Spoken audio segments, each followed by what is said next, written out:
Subscribe করে সংযুক্তের সঙ্গে থাকুন। আইয়ুব শাহী নিপাত যাক। মুক্তিযুদ্ধের উপর কোনো আঘাত, ৭১-এর উপর কোনো আঘাত আসতে পারে, সেটা বরদাস্ত করব না। আমার যতটুকু শক্তি থাকে, সামর্থ্য থাকে, তাই নিয়ে আমি লড়াই করব। এই যে ডিবিতে নিরাপত্তার নামে নাকি রাখা হয়েছে, এইটা কোন আইন? ডিবি কিভাবে রাখতে পারে নিরাপত্তা আইনে?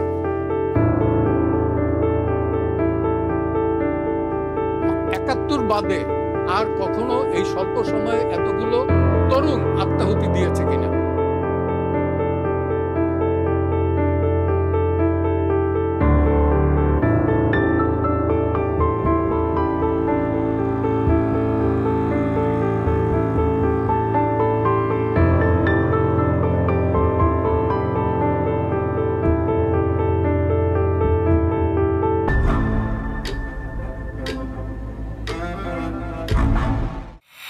তখন আমার দাদা জীবিত আছেন, খান বাহাদুর হাশেম আলী খান। তো আমাদের বাসাটা হলো heart of the city, Barishal শহরের হার্ট অফ দ্য সিটি। তো একদিন দেখলাম ছাত্রদের একটা মিছিল, এটা ৬২ সালের কথা বলতেছি, মিছিল আইয়ুব শাহী নিপাত যাক এই ধরনের। এবং ছাত্ররা নাইমা আইয়ুব খানের ছবি, তখন প্রত্যেকটা দোকানে ম্যান্ডেটরিলি, দোকানে, অফিসে, আদালতে লিয়াকত আলী খান, মোহাম্মদ আলী জিন্নাহ এবং আইয়ুব খানের ছবি থাকতো। তারা ওইখান থেকে আইয়ুব খানের ছবি ধরে রাস্তায় উঠতেছে। আমি খুব হইলাম যে ভালো একটা মিনিংটা তত বুঝতেছি না, কিন্তু এদের বেলা আমার একটা দুর্বলতা হইল। পরের দিনে যখন বের হয়েছে, আমি ওই মিছিল পেছন গেছি। আমার দাদা শুনে তার ক্লার্ক পাঠিয়ে দিল, তার লোকজন পাঠিয়ে দিল, কোথায়ও তারা এসে বাসায় নালিশ করে। তারে দেখা গেছে মিছিলের ভেতরে আমু বারেকের হাত ধরে ঘুরতেছে, আমির হোসেন আমু, এবং আরেক দিক হলো আব্দুল বারেক, আরেকজন ছিল হিরু ভাই। এরা তখন টপ ছাত্র নেতা। তো এদের হাত ধরে ঘুরতেছি এবং এরা খুব আদর করেই আমার সামনে হাতে ধরে নিয়ে যেতেছে, মেইনলি আমু ভাই। তো এদের ওইখান থেকে তো আনতেও পারে না ফ্রন্ট থেকে। পরে আমি যখন তারা টাউন হলে এসে মিটিং করতেছে, তখন আমার একদম ধরিয়ে নিয়ে গেছে। এবং একজন সাংবাদিক আছে, শামসুদ্দিন পেয়ারা, ও আমার ক্লাসমেট, ও সেই মিছিলে ছিল যতটুকু আমার মনে পড়ে। মিছিলে অনেকেই ছিল, শাহ জসিম এখন হিউস্টনে আছে, ইনায়েত চৌধুরী, ডাকনাম মন্টু চৌধুরী, সেও আছে। তারপরে এটা ৬২-র কথা বলতেছে, তো এরা আছে, এরা সব আমার স্কুলমেট, হাফ প্যান্ট পরা আমরা।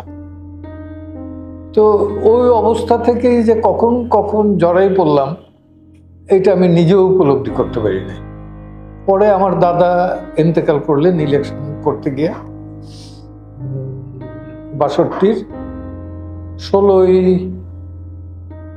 এপ্রিল। এবং ইন্তেকালের পর তার কারণে জেলে যারা ছিল তারা একটা প্রেয়ার দিল ডিসির কাছে যে তাদের এই ডেড বডিতে এবং জানাজায় শরীক হওয়ার জন্যে তারা প্যারোলের রিলিজ চায়। তো ওই সময় আইয়ুব খানের ওই সময় যারা ছিল, হিন্দু মুসলিম সবাই প্যারোলের রিলিজ পেল। তার ভেতরে প্রাণ কুমার সেন, আরে চিত্তরঞ্জন সুতার ছিলেন, আব্দুর রব শ্রেণীবাদ ছিলেন, SW লকিতুল্লাহ ছিলেন, তারপরে এরকম অনেকেই ছিলেন, রবি ঘোষ ছিলেন। তো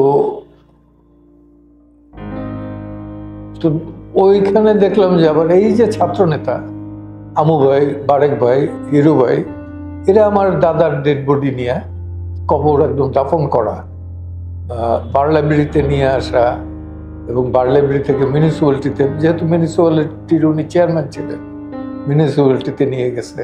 ওইখানে কালুকা, মতুকা, রহমতুল্লাহ সাহেব, তারপরে অন্যান্য যারা ছিলেন, আব্দুর রব সাহেব, এরা সবাই উপস্থিত ছিলেন। এরা বরিশালের খ্যাতনামা লোকজন।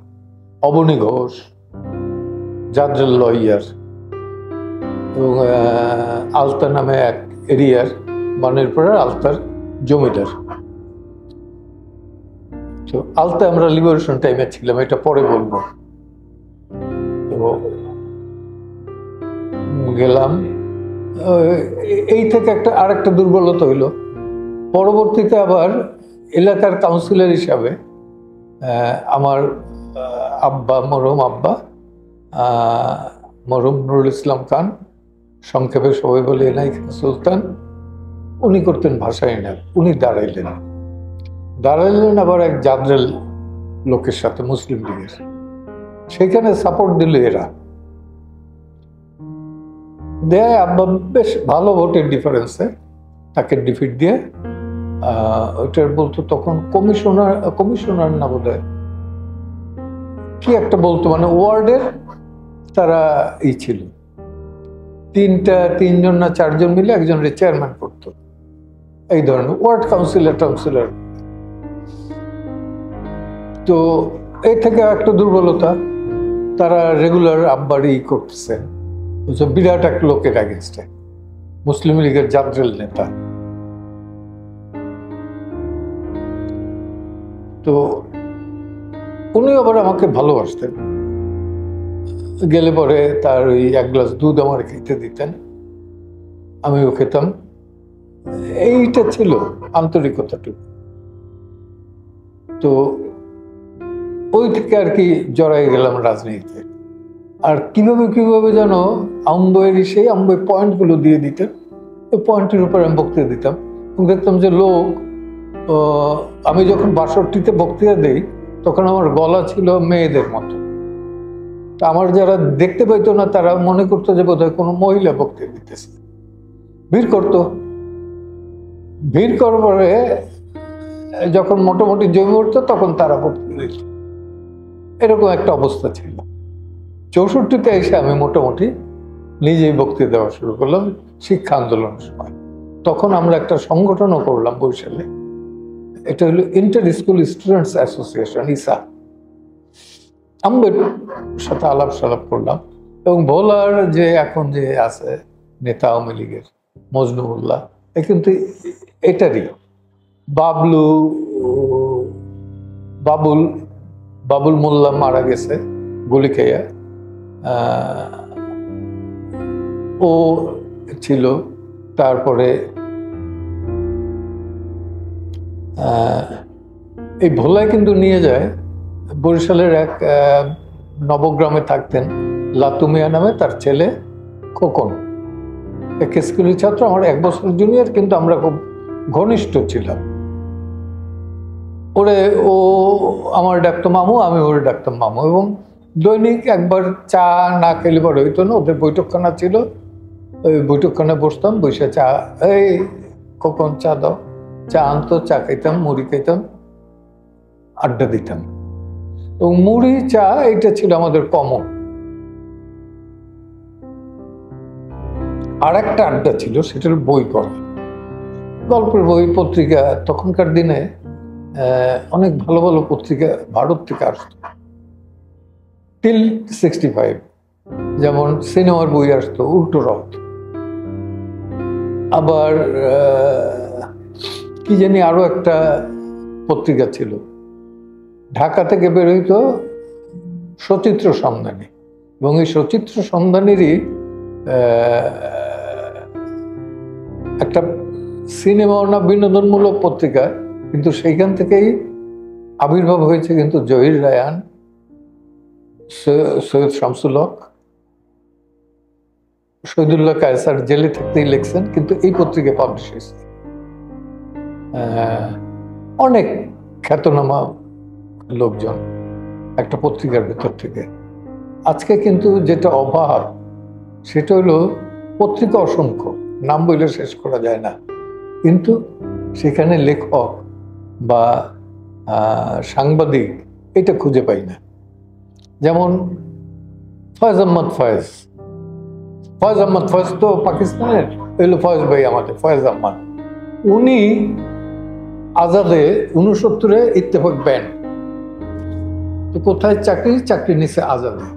আজাদের মালিক কিন্তু মাওলানা আকরাম খান, যিনি মুসলিম লীগের নেতা এবং অবিভক্ত মুসলিম লীগের নেতা ছিলেন।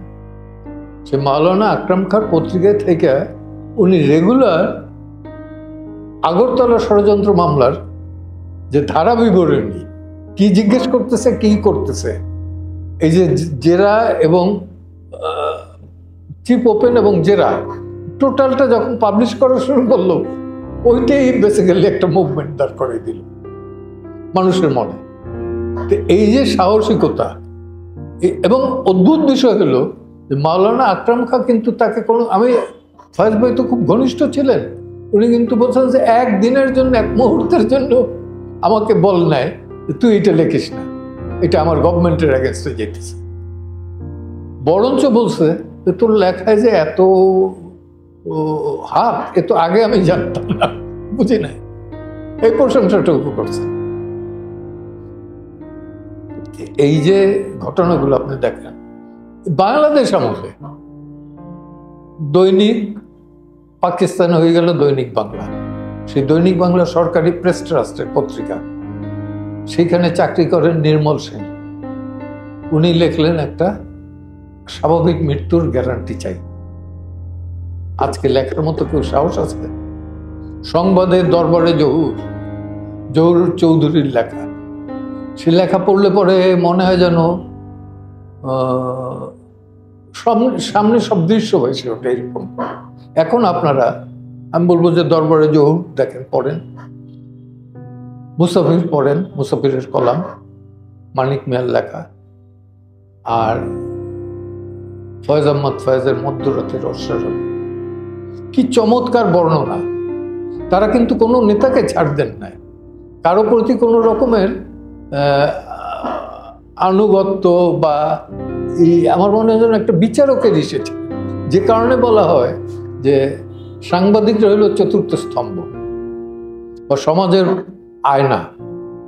আসলেও কিন্তু তাই, সমাজকে সূক্ষ্মভাবে বিচার বিশ্লেষণ করে এবং নিরপেক্ষতার সাথে লেখা সেইটা নাই, এখন আমরা হারিয়ে ফেলছি। এই যে নবরণ ভট্টাচার্যের কবিতা, এই মৃত্যু উপত্যকা আমার না, আজকে কার সাহস আছে? আজকে যদি কবি নজরুল ইসলাম বেঁচে থাকতেন, উনি বলে এই ওটার কি বলে, ওই রামদাও না, যেটা দিয়ে গরু টরু করে, চাপাতির কোপে বোধহয় হাজার হাজার টুকরো হয়ে যেতেন। খোদার আসন আরস দিয়ে উঠিয়েছে, বলো বীর, এই কথা খোদার আসন আরস দিয়ে, তার মাথায় আর পাওয়া যেত, ঘিলু বানাইয়া টুকরো টুকরো করত। তারপরে সারা বাংলা সাহিত্যের মধ্যে সবচেয়ে বেশি শ্যামা সঙ্গীত লিখছেন কবি নজরুল ইসলাম। তো এখন আমরা কবিদের মধ্যেও জাত খুঁজি, ধর্ম খুঁজি। আল্লামা ইকবাল যখন লেখলেন শিকাওয়া মানে আল্লাহর কাছে উনি জবাব চাইলেন, ওনারা দ্বীপ বানাই দিল নাস্তিক।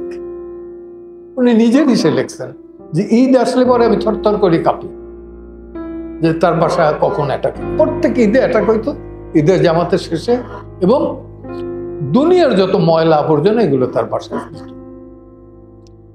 তারপর উনি লিখলেন জবাবে শিকাওয়া, সেটাও উনি হলেন নাস্তিক, যে আল্লাহর জবানিতে তুই লিখবি কেন?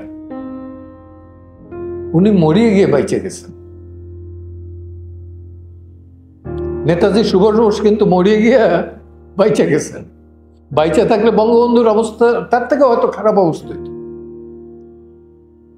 বঙ্গবন্ধু যদি 71-এ মারা যেত, তাহলে আমি বলতে পারি যে 71-এ পাক হানাদারদের রাতে যদি মারা যেতেন, উনি পৃথিবীর ভেতরে সহস্র বছরের শ্রেষ্ঠ বাঙালি তো বটেই, পৃথিবীর ভেতরে সহস্র বছরের মধ্যে সবচেয়ে জনপ্রিয় নেতা থাকতেন।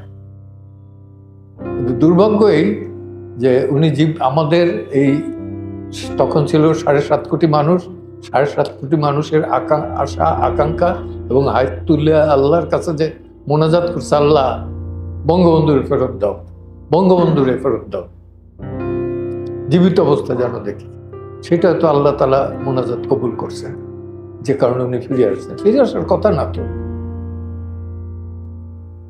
আমি 1964-এর কথা বলি। 64-এ তখন কল দিলে পরে সারা বরিশালের জেলা স্কুল থেকে শুরু করে AK school, BM school, Noore school, town school, সদর গার্লস, সরস্বতী গার্লস স্কুল সবগুলো বন্ধ হয়ে যেত 64-এর শিক্ষা আন্দোলনের সময়। বেসিক্যালি তখনই আমি বলা যায় যে টু সাম এক্সটেন্ট প্রতিষ্ঠিত বক্তা হিসাবেই হই। এবং এরপরই বিএম কলেজ ইলেকশন, আমি বিএম কলেজে তখন ভর্তি হয়ে নাই, কিন্তু ইলেকশন বেলা বক্তৃতা দিতে আমার নিয়ে যেত, বক্তৃতা দিতাম। যদিও এটা বেআইনি, ঠিক না, কিন্তু এরা সব দেখলাম সব দলই আদর স্নেহের চোখেই দেখত। কারণ পয়সা নিয়ে তো আর যেতাম না, এমনি যেতাম। তো এরপর যখন পাশ করলাম, তারপর তো বিএম কলেজের রাজনীতির সাথে জড়িত হলাম এবং হয়ে ফুল প্যানেল জিতলাম একটা বাদে, ভিপি বাদে। তারপর আমরা ডোমিনেট করা শুরু করলাম। ভিপিটা হলো ইসলামী ছাত্র সংঘ থেকে, তখন শিবির ছিল না, ইসলামী ছাত্র সংঘ ছিল। এখন বরিশালে তখন একমাত্র কলেজ হলো বিএম কলেজ। ওইখানে ভোলায় কলেজ নাই, পিরোজপুরে কলেজ নাই, পটুয়াখালী কলেজ নাই,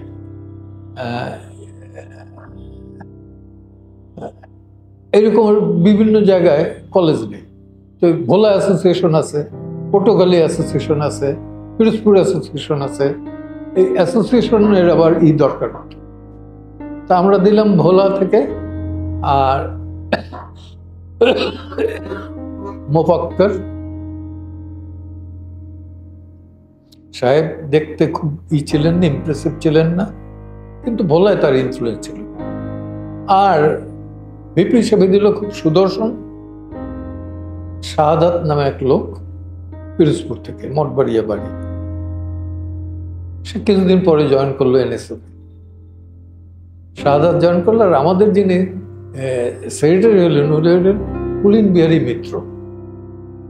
খুব সুন্দর আর্টিস্ট, সুন্দরভাবে বক্তৃতা দিতে পারতেন, সাহিত্যের ভাষায় বক্তৃতা দিতে পারতেন।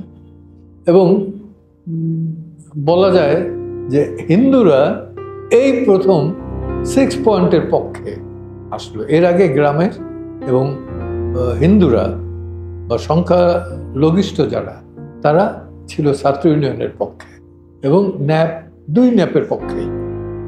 66-এর 6 পয়েন্টের পর গ্রামের লোক এবং মাইনরিটি পিপল এরা কিন্তু আস্তে আস্তে আমাদের দিকে ঝুঁকলো। আমারই এক ক্লাস ফ্রেন্ড ছিল, আমি অনেকদিন খুঁজছি আফটার লিবারেশন। তার বাড়ি ছিল টাঙ্গাইল, নাম ছিল হিমাংশু দেবনাথ। ও গলায় হারমোনিয়াম গামছা দিয়ে বাইদা মৈশাল রে বইলে যে একটা গান গাইতো, লোকজন ভিড় জমে যেত। তা আমরা ওর উপর ভিড় জমলে পরে ও ভালো বক্তৃতা দিতে পারত, আমরা তারপরে নিয়ে বক্তৃতা দিতাম। তো সেই যে একটা ত্যাগ, যে রিক্সায় করে যাব, নৌকায় যাব, এই হারমোনিয়াম আরেক জায়গা দিয়ে ভাড়া নিয়ে যাব, 5 টাকা না 2 টাকা ছিল মাইকের ভাড়া, নিজেদের পকেট থেকে এগুলো দিতাম। আবার চা মুড়ি চিরা খেয়ে থাকতাম। অদ্ভুত বিষয় হয়েছে কি, লঞ্চ টঞ্চ উঠলে পরে লঞ্চের মাস্টার সারেং যারা ছিল তারা আবার খেতে দিত, কারণ কলা খান, তো খান, এই ধরনের। আমরা এগুলো এনজয় করতাম। 64-এর পর নজর পড়লাম আবার ইসের। আম্বাই আসলেন একদিন স্কুলে, এইসব মিটিং ফিটিং করলেন, করে বললেন কি করতে হবে না। ও তার আগে আমরা কিন্তু ছাত্র ইউনিয়নের কাছে গেছি যে আপনারা আসেন। তারা বলছেন আমাদের নামে তো ওয়ারেন্টি ইস্যু হয়ে গেছে, আমরা এখন এই কলেজ ক্যাম্পাস ছেড়ে বেরোবো না। যখন ছাত্রলীগের কাছে গেলাম তারা বললো যে আমরা আসবো। তারপরে দেখলাম যে এদের সাহস আছে, দুর্বলের পেছনে তো কেউ দাঁড়াবে না। তো সেই কারণে আমরা এটাও একটা অ্যাট্রাকশনের বিষয়। কিন্তু তারপরে এই বিভিন্ন হিসেবে মারামারি, হাতাহাতি এনএসএফ এর সাথে, দেখা গেল যে এনএসএফ আসলে পরে ছাত্র ইউনিয়ন চলে যায় বলবো না, মার কে খাইতে চায়। তো কিন্তু ছাত্রলীগ এটারে প্রতিহত উল্টে এনএসএফ আলাদের মার দিয়ে ওই মামলার আসামি হইলাম আমরা। আমি, খান আলতাফ হোসেন ভুলু, আবুল হাসনাত আবদুল্লাহ, এই যে এখন যে ছাত্রলীগের সেক্রেটারি ইনার, ওর বাপ শেখ আব্দুর রব, গোলাম শেখ রূপক ছিল তখন ছাত্রলীগের সেক্রেটারি, সে, এই আমরা Abul Hasnat Abdullah former chief whip, এরা সব আসামি হইলাম। তারপরে আবুল হাসনাত আবদুল্লাহ মামলায় পড়িয়া গেল মুলাটুলি, পাবনার মুলাটুলিতে ইলিয়াস দাদা হলেন এই নিক্সন চৌধুরী, এদের বাপ, আমাদের খুব ঘনিষ্ঠ। মানে আমি এই আন্তরিকতাটা বুঝাইতে পারবো না। আমি কিন্তু নিক্সনরে চিনি না, কিন্তু আর সবাইরে চিনি। তো ইলিয়াস দাদা পকেট দিয়ে টাকা পয়সাও নিতাম, উনি কন্ট্রাক্টারি করতেন, তো পয়সাপাতি ছিল, আর ফাইজলামিও করতেন। এই তোরা এত করিস কেন, নে কয় টাকার নিবি, নে 100 টাকা নে। তো তখনকার দিনে পাকিস্তান আমলে কিন্তু 100 টাকা মানে কি, যে 150 টাকা ছিল করাচির প্লেনের ভাড়া, রিটার্ন টিকিট ছিল 150 টাকা প্লেনে, করাচি তো ঢাকা। তো 100 টাকা তো বিশাল ব্যাপার, আমাদের 1 মাসের খাওয়া দাওয়া হয়ে যেত। এইভাবে ছিল। আমাদের সাথে আর একজন ছিলেন, এখনো বেঁচে আছেন, স্মরণ করি আমি, মুজিবুল হক, আমার খুব ঘনিষ্ঠ বন্ধু, যে ছাত্র রাজনীতিতে আনার জন্যে, আমার এক পাড়ায় থাকতাম, তো ও সকালবেলা উঠেই আমারে নিয়ে যেত কলেজে, আবার আসার সময় আসতো। তো মুজিবুল হকের ঋণ ভোলা যায় না। আজিজুল হক ঝন্টু নাই, বেঁচে নাই, বাট পরবর্তীতে মিউনিসিপ্যালিটিতে চাকরি নিয়েছিল আফটার লিবারেশন, ওরও কন্ট্রিবিউশন আছে অনেক। বন্ধু মুশফিকুর রহমান একসময় অ্যাসিস্ট্যান্ট অ্যাটর্নি জেনারেল ছিলেন, ওরও কন্ট্রিবিউশন আছে। আমার আরেক বন্ধু মনসুরুল মন্টু, স্টিল এলাই ফ্রিডম ফাইটার, ছাত্রলীগের সেক্রেটারি ছিলেন একদম 70-71-এ, উনি আছেন এখনো বেঁচে, মোমেন্টামের একজন কর্ণধার, ওয়ান অফ দ্য কর্ণধার। তো তারপরে ছিলেন আমিনুল ইসলাম সুরুজ, আসম ফিরোজ, এরা পরবর্তীতে, এনায়েত চৌধুরী। আর বাহিনীর মধ্যে যারা ছিলেন 71-এ, ওইটা হইল যে একটা মামলা তো খাইলাম ওই এনএসএফ এর ওই শাহাদাতরে করতে গিয়ে। তো মামলা করলো দিদেন মন্ত্রী ছিলেন একজন আব্দুল হাই, বাড়ি ভোলা। উনি পরবর্তীতে নির্বাচনে হারিয়ে গেলেন। কার সাথে? সম্ভবত নির্বাচনে আসছেন ডক্টর আজহারউদ্দিনের সাথে, মেজর হাফিজের পিতা। হারার পরে উনি জাস্টিস হয়ে গেলেন হাইকোর্টের, কিন্তু তার আগে আমাদের নামে একটা মামলা করে গেলেন নিজে দাঁড়াই থেকে, ওই murder, attempt to murder case. তো পাকিস্তান আমলে তো অ্যাটেম্প টু মার্ডার কেস বিশাল ব্যাপার। তো এরপরে আমি ইন্টারমিডিয়েট পরীক্ষা দিলাম, পরীক্ষার পরে রেজাল্টও হলো, এই ভর্তি হবো, আজকে না কালকে না পরশু, এরকম করতেছে অথরিটি। আমার 2-1 বললো যে তুমি যাও প্রিন্সিপালের সাথে দেখা করো। প্রিন্সিপাল হলো ডক্টর হারুন আর রশিদ, একদম আইয়ুব খানের খয়ের খা। আইয়ুব খান মানে কি, যে মুসলিম লীগের খয়ের খা উনি। তো না, তার সাথে দেখা করার দরকারটা কি, এবং সবাই জানে যে আমি দাঁড়াবো, এবং আমি বিএম কলেজে ভিপি ক্যান্ডিডেট তখন 1968। ঠিক 11th আওয়ারে, যেদিন লাস্ট, তখন তো সরকারি কলেজ লাস্ট ভর্তি দিয়ে, ওই দিন একটা চিঠি পেলাম, কি অন Bangla east Pakistan state service, পাতলা ফিনফিনে কাগজে টাইপ করা, সেখানে লেখা আছে যে you have some activities, subversive activities to the state, লাল কালি দিয়ে। বাস, সর্বনাশ। পাইছে আমার ফাদারে। তো চাচা কিন্তু গভর্নিং বডি মেম্বার, সেও জানে না। তো খুব চিল্লে এর ভেতরে তো ধরে নিলাম যে আমি আর পারতেছি না। ওই চিঠি নিয়ে আসলাম, মনি ভাই, আমু ভাই সবাই চেষ্টা করলেন, কিন্তু কেউ কোথাও আমার ভর্তি করতে পারলেন না। শেষ পর্যন্ত মুক্তা, আবুল বাশার মুক্তা নামে আমারই আর এক বন্ধু, পরবর্তীতে ফ্রিডম ফাইটার, ও একসঙ্গে বিএম কলেজের লিটারারি সম্পাদক ছিল, সাহিত্য সম্পাদক, বাড়ি হিজলা, ওর পরিবার হিজলার চেয়ারম্যান হচ্ছে, বেশ মানে ধনাঢ্য পরিবারের। তো ও লেখলো যে এইখানে আসতে পারে, এইখানে ইস্ট পাকিস্তান গভর্নমেন্টের কোনো কিছু এখানে অ্যাপ্লিকেবল না। তো গেলাম, গিয়ে তারপর তো ওখানে খুব ঘুরে ফিরে করাচিতে ভর্তি হলাম।